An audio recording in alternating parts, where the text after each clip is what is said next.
Hello, everyone. Welcome. Whether you're a pharmacy student or just eager to learn about pharmacotherapy, today we're diving back into cardiovascular diseases, tackling another STEMI case, just like we did in our previous video. Let's get started on this STEMI case with yours truly, Shimpool. All right, we'll continue examining a patient case similar to what we discussed last time. We have a 72-year-old male with a history of diabetes, hypertension, and arrhythmia. He came to the ER at 11 p.m., complaining of chest pain that started around 9 p.m. after drinking. He was diagnosed with atrial fibrillation 2 years ago at another hospital and took medication for about a month, but then stopped follow-up and isn't currently on any meds. His main symptom is chest pain, and his labs show a significant increase in cardiac enzymes, CKMB and troponin I. His ECG also shows ST segment elevation.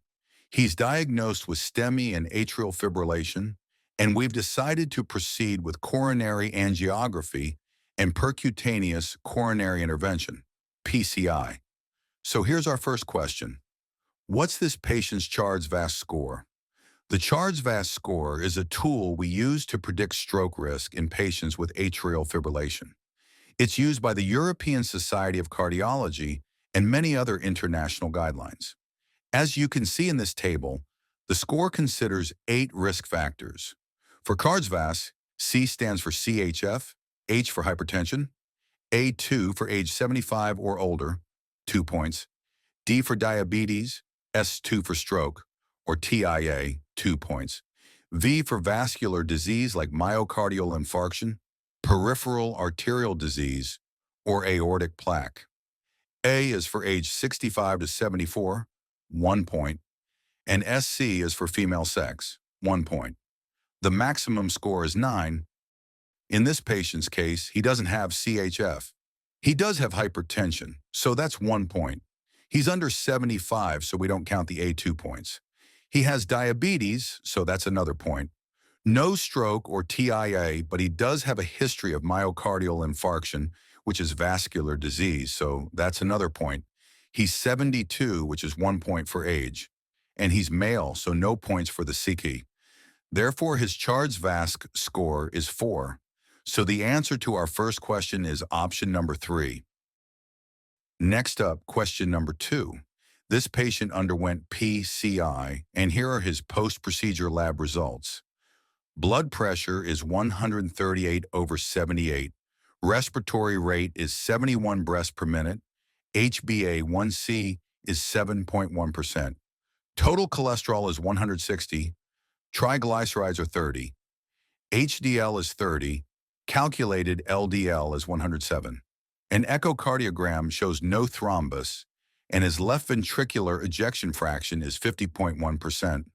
Which of the following medications is not appropriate for his discharge? This patient has diabetes and cardiovascular disease, so his target blood pressure should be below 130/80.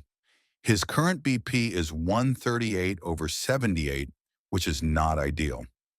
Also, with a history of STEMI and coronary artery disease, he needs a statin regardless of his LDL level, and his target LDL should be below 55. His ejection fraction is 50.1%, so his heart function is okay. To solve this problem, you need to know the medications we give to STEMI patients and the anticoagulants used for atrial fibrillation. Let's focus on the secondary prevention meds for acute coronary syndrome patients. First, we have dual antiplatelet therapy with aspirin and a P2Y12 receptor inhibitor to prevent platelet activation. Second, a statin to prevent major vascular events. Third, a beta blocker started early to limit infarct size and reduce mortality. Fourth, an ACE inhibitor or ARB to prevent cardiac remodeling and reduce mortality, reinfarction, and heart failure. In some cases, if the left ventricular ejection fraction is below 40%, we might consider a mineralocorticoid receptor antagonist, and sublingual nitroglycerin should be prescribed as needed for discharge.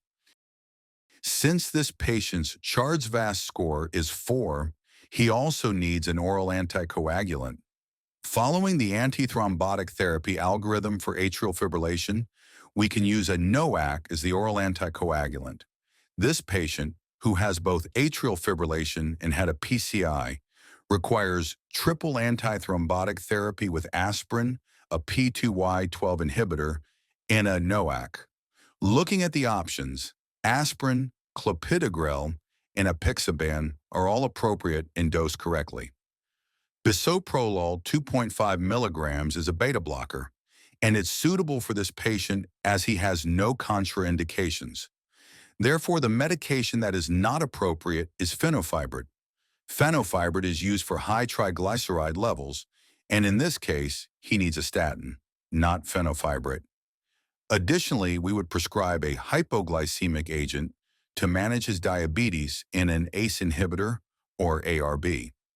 Since we're using triple antithrombotic therapy with dual antiplatelet agents and a NOAC for 1 month, it's essential to educate him on the risk of bleeding and other precautions.